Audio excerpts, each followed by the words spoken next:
Bugünkü videomuzda nə üçün böyük markalar özlərini reklam etməyə ehtiyac duyur? Meyrat, biz bu markaları tanıyırıq, biz bu markaları bilirik. Bəs nə üçün bu markalar hələ də özlərini reklam edir?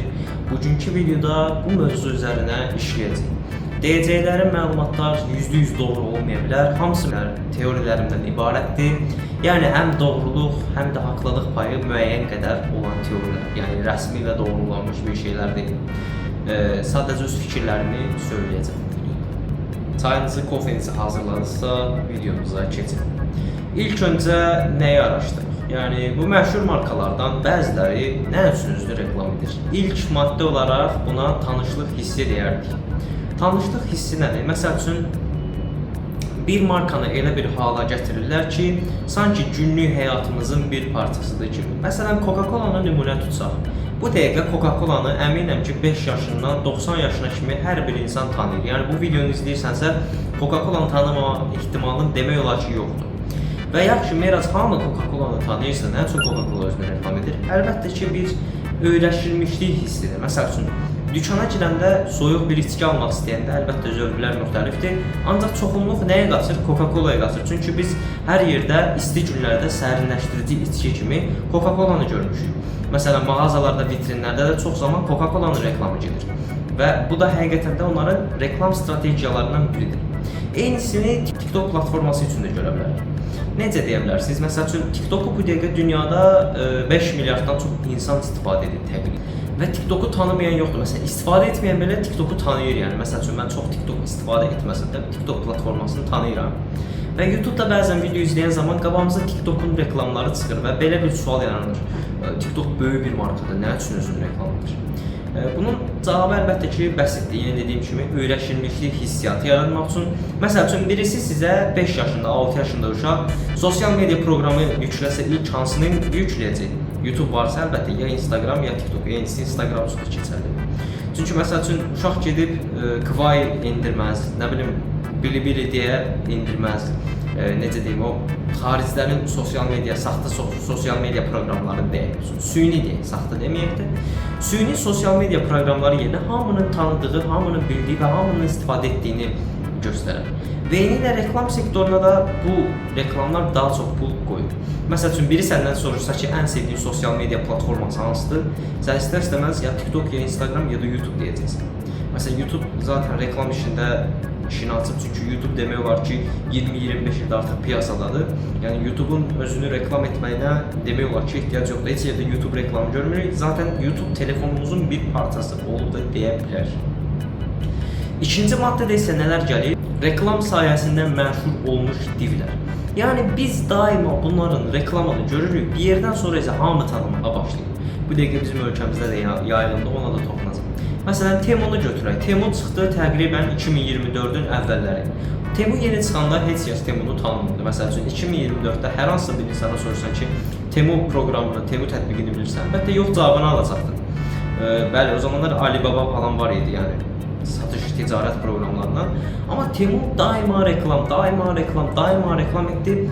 Ucuz bahalı Temu üçün fərqi yoxdur. Yəni bu dəqiqə yüklədiyiniz oyunların 9'unun Temu reklamı olduğuna əminəm və YouTube'da da hər izlədiyiniz 10 videodan 7'sində, 8'ində Temu reklamları rastlayırsınız.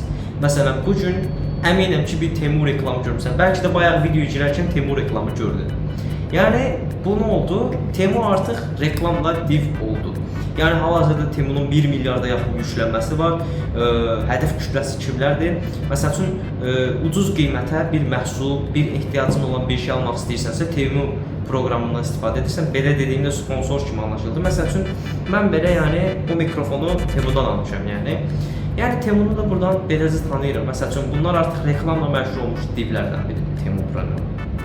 Və internet memesinə çevrilən reklamlar da təbii olaraq populyar olur. Məsələn, ölkəmizdə belə bir tətbiq çıxmışdı, Sugo tətbiqi. Bəli, bəziləriniz bilir, Sugo nədir bilirəm. Və ölkəmizdə demək olar ki, o tətbiq heç istifadə olunmur, çox bərbad bir tətbiqdir. Yəni, şərhlərini falan oxusanız, həqiqətən də heç iç açıcı bir tətbiq olmadığını görərsiniz. Ancaq hamı onun reklamları vasitəsilə tanıyır. Bu dəqiqə, yəni, çox gəncdən sorursanız, Suqonun necə bir tətbiq olduğunu əlbəttə ki, reklamından biləcəklər. Bu da əslində reklamın bir memsə çevrilməsi nəticəsində məşhur olur. Məsəl üçün, bənzəri memslər də var. Mems dediyim yəni bizim dilimizdə istifadə olunan gülməli sözlərdir. Yəni Azərbaycan trendlərində olsun, Türkiyə trendlərində, məsələn Türkiyədə bir ara ne yapayım var idi, hamı bir-birinə ne yapayım deyirdi. Ya da bale var idi. O zamanlar birbirimize deyildi. Bu da Suqoda elə bir memes idi. Yəni məşhur olan memeslərdən biri oldu Azərbaycanda. Bu da yəni reklamla əslində tanınmanın başqa yollarından biridir. Üçüncü maddədə nələr gələcəyini sorursaq, məcburiyyətdən reklam edilənlər. Çünki məsəl üçün bir tətbiq hər nə qədər az yüklənsə də, bu insanların tətbiqinə insan çəkməsi üçün daima reklam edilməsinə ehtiyac var. Məsələn, bu dediyi oyunlardan Rise of Kingdoms'u nümunə götürə bilərik. Rise of Kingdoms hər nə qədər göründüyü kimi maraqlı bir oyun olmasa da, əlbəttə oynayanlarınız varsa bir şey demirəm. Yəni mənim çox da marağımı çəkməsə də reklamları həqiqətən oyundan qat-qat maraqlıdır deyə düşünürəm. Çox kreativ hazırlanmış reklamlardır. Məsələn üçün metroda keçirsiniz, qarşınızdan bir nəfər gəlir deyir ki, mənim 50 milyon gücüm var deyə keçirəm. Yəni necə deyim, reklamı həm gülməlidir, həm maraqlıdır, həm necə deyim, komediya malzeməsinə çevrilə bilən bir reklamdır.